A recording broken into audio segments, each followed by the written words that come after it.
Good morning, everybody. Scott Mabor here on the beach. Happy Friday to you all.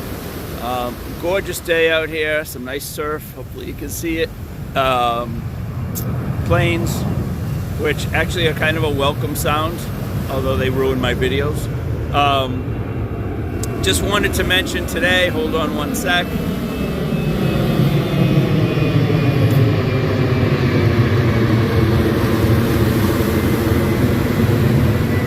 Sorry about that. So just wanted to mention, I put up a flow chart. I was talking to a client yesterday and we kept going back and forth and he was somewhat confused about some of the options. And I said, you know something, let me just put this down on paper so you can see what it looks like. And I created a flow chart, which I put on my page on Facebook and LinkedIn. I don't know if it helps. It's actually kind of confusing. But ultimately, I think your first decision always has to be either you want to pay up front, so you're willing to have a higher premium, so a higher fixed monthly cost, in exchange for copays, so high fixed monthly cost but little or no copays, or you're somebody who would rather save the upfront cost, the fixed monthly cost, and pay copays when you use the plan, pay-as-you-go model. There's pros and cons to each. There's a lot of other things that weigh in, but ultimately what I find is that people either, they kind of have a gut feeling, like, I'm really not very healthy, I should go with a supplement plan. Or, I only go to the doctor once a year for an annual checkup, I don't want to pay an extra $2,000 or $3,000 for a plan that in all likelihood I won't use. We talked about exposure.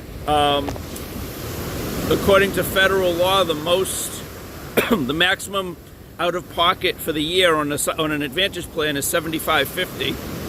So people are like, oh my God, $7,500 is my max exposure.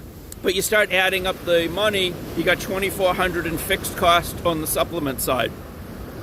You have typically higher drug copays. So in this case, it was $40 on the Advantage plan and $700 on the supplement with the standalone drug plan. So now you're looking at about $3,000 versus $7,500. So now you're really at risk is $4,500. Whether that's worth saving or not, I mean, it literally comes down to $3,000 in your pocket guaranteed versus the chance of spending an extra $4,000. And it's not up to me to make that decision for you. I can help you weigh the pros and cons. And networks and availability of doctors and all the rest, but that's really the first step. I think when you're trying to decide your Medicare option, decide if you're an upfront payer or you're somebody who would rather take some risk, save some cash, maybe put it in the bank is what I suggested to him, and he said, yeah, no way it's going to be spent on a vacation.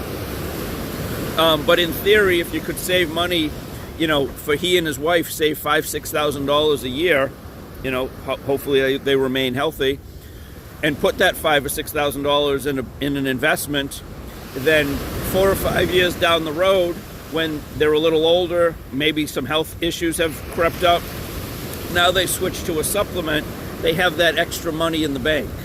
Or conversely, they stick with what they have and they have more than enough to cover in the money they saved for the out-of-pocket expense.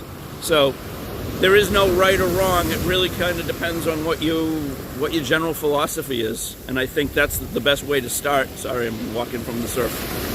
If I can help, let me know. There's no charge to work with me, and I'm always happy to answer questions. Have a great day, everybody. Enjoy the weekend. Stay safe and get outside. Be well.